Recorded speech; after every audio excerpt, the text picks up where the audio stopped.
friends and family. Trust that you're all well.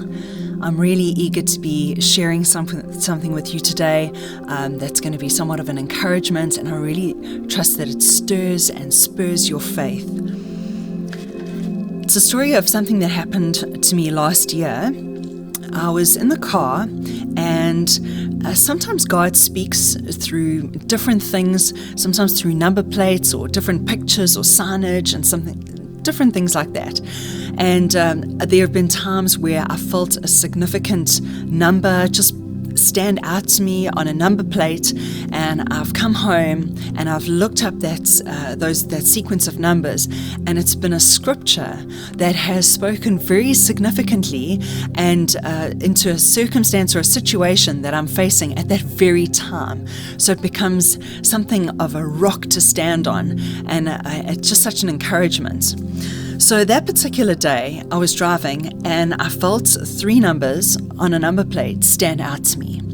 So the numbers were 2, 4, 7. And as the car drove away and I went my own way, I still thought to myself, that's interesting. And I felt stirred within me that it was going to be something that I'd be able to do 24/7, every hour of every day. So I banked the thought. And I went home and I didn't get around to checking it. But the very next day, I was doing some journaling, and I absolutely love journaling. It's one of my favorite things to do. And I love getting a beautiful picture and then finding a scripture to link up with it, or vice versa, knowing of a beautiful scripture and then going and searching out a picture that just matches with it and just amplifies the point and just gives it a beautiful visual aid. So I had this old calendar that my mom had given me from England, and there's beautiful scenic landscapes and cathedrals.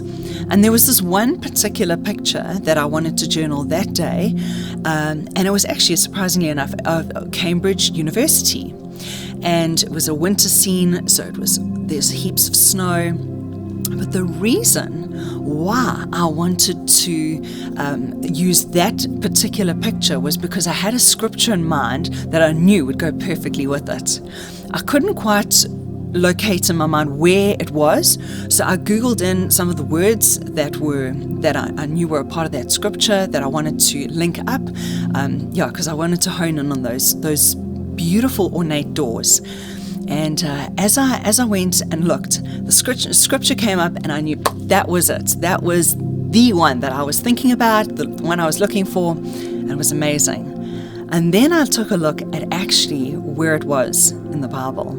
And it turns out it was Psalm 24, verse 7. Now bear in mind, this is the day after I'd seen that number plate and knew that I should look up 24/7. So I'm going to read it to you. So this is my journal, and I don't know if you can see, but that's the picture.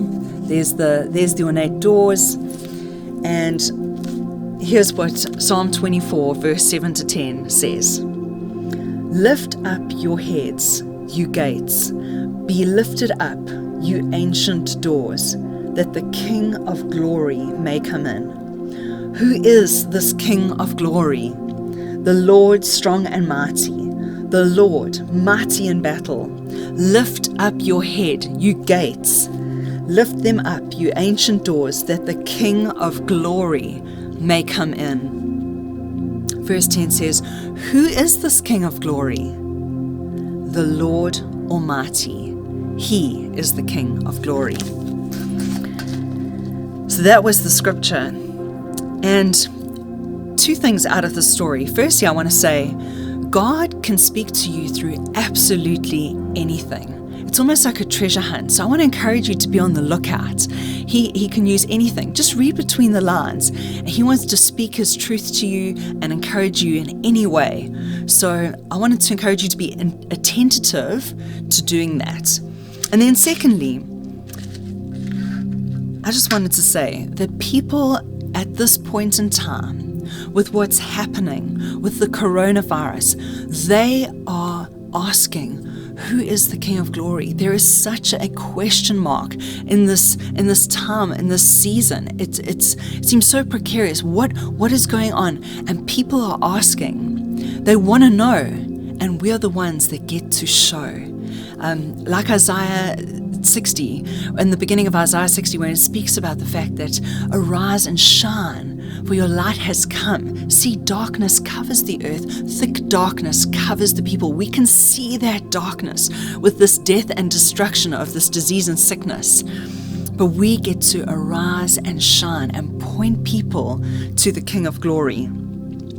In addition to that, the season itself has us so poised. The fact that we're leading up to Easter, if we think about the fact that Sunday was Palm Sunday, where Jesus made the triumphal entry into Jerusalem. And this weekend is so pivotal, and people are going to be asking. They're poised. And we know that the Lord isn't here just in times of trauma and tragedy. We know that He's enthroned for eternity. And people indeed are asking, who is this King of Glory? And in this season, we have the privilege, the honor, and the wonder of being able to say, the Lord Almighty, He is the King of Glory. So I just wanted to stir your faith with that. And also I wanted to let you know that this evening, we are going to be having our live stream of our prayer meeting. It's going to start at 5:45, and we're actually going to celebrate communion during that time in remembrance of Jesus.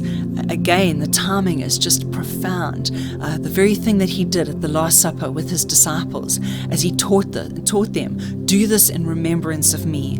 So we're going to be doing that tonight, and if you want to join us in that, all you need to have is maybe some, if you want wine or grape juice, even normal juice or even water. It just is a representation, and maybe some bread or a cracker, anything like that. And then we're going to do communion together. So otherwise, enjoy the rest of your day and bless you so much. Take care.